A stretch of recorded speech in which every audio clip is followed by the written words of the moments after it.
I want to welcome you back. In this particular video, we're looking at a couple things. Number one is what the essence of a contract is.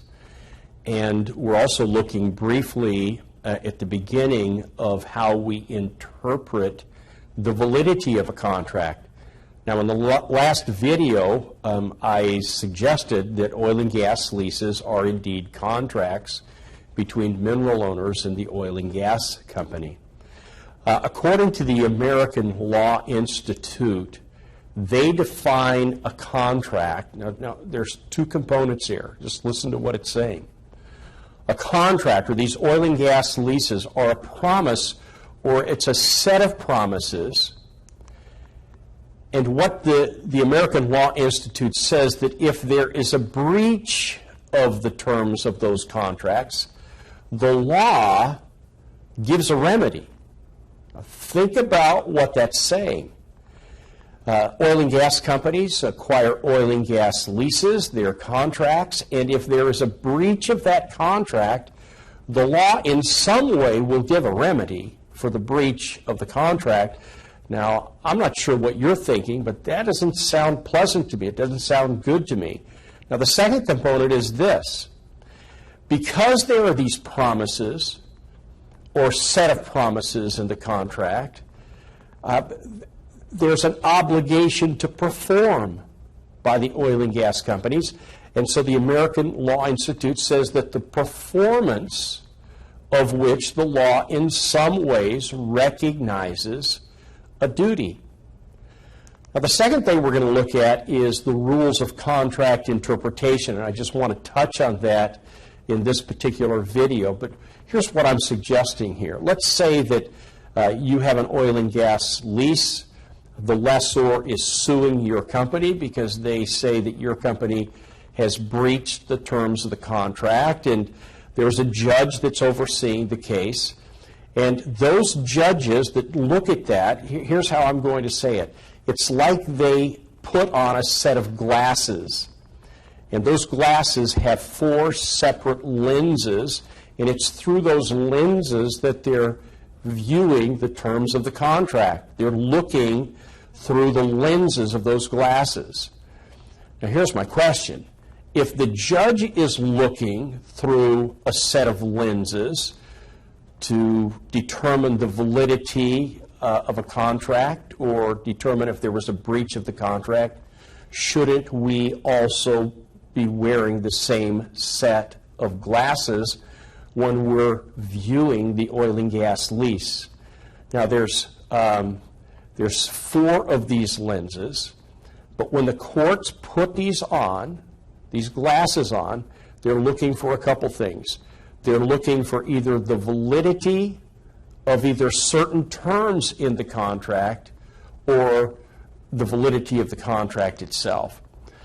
This slide is going to represent those four lenses, and in this particular video, we're just going to touch on the first one, which is the statute of frauds.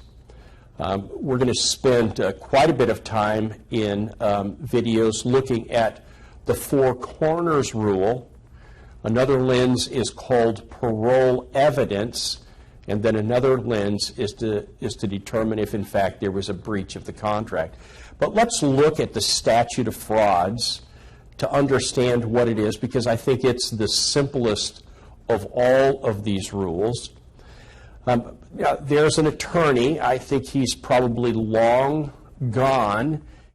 His name is William Payson Richardson, and this is what he has said about this statute called the statute of frauds. I'm quoting him. He says this. Now keep in mind that over the years there have been a lot of statutes or laws that have been passed in every state in the United States, not only in the United States but in England.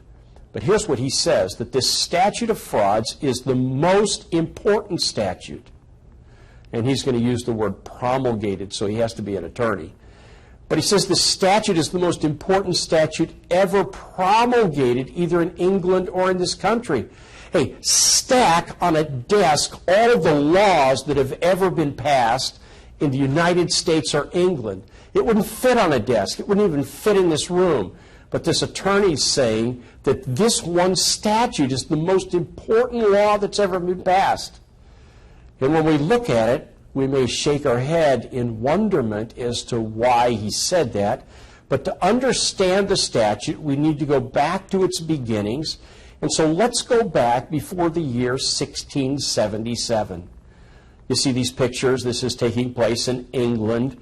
The gentleman that's sitting down, he's a judge, he's a magistrate. The other two fellows, they're kind of like peasants in the land. And they're coming to him with a dispute over property rights. And here's the conversation. The judge says the deed wasn't in writing. The one guy says, no, he can't read or write. The other guy says, well, I said I would pay him 4 pfennigs for the property. The other guy says, you did not. You said 40 pfennigs. You see, if we go back in time before 1677, what's the likelihood that either one or both of these peasants couldn't read or write? I think it was very high. And so back in time, deeds very often weren't in writing. They were on a handshake or they were a verbal agreement. And that's exactly what's happening here. And now there's a dispute over who owns the property. Become the judge in this case. Who are you going to rule in favor of? The guy that thought he was paying 4 pfennigs or the guy that thought he was to be paid 40 pfennigs? That's the question. You know, it's a possibility that one of these guys is lying. Now, unless you're Judge Judy, I don't know how you're going to tell who's telling the truth and who's not telling the truth. But it's a possibility that neither one of them are lying. It's a misunderstanding.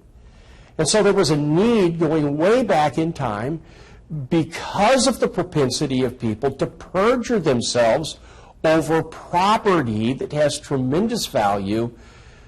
The court said property ownership and transfer of property must be in writing.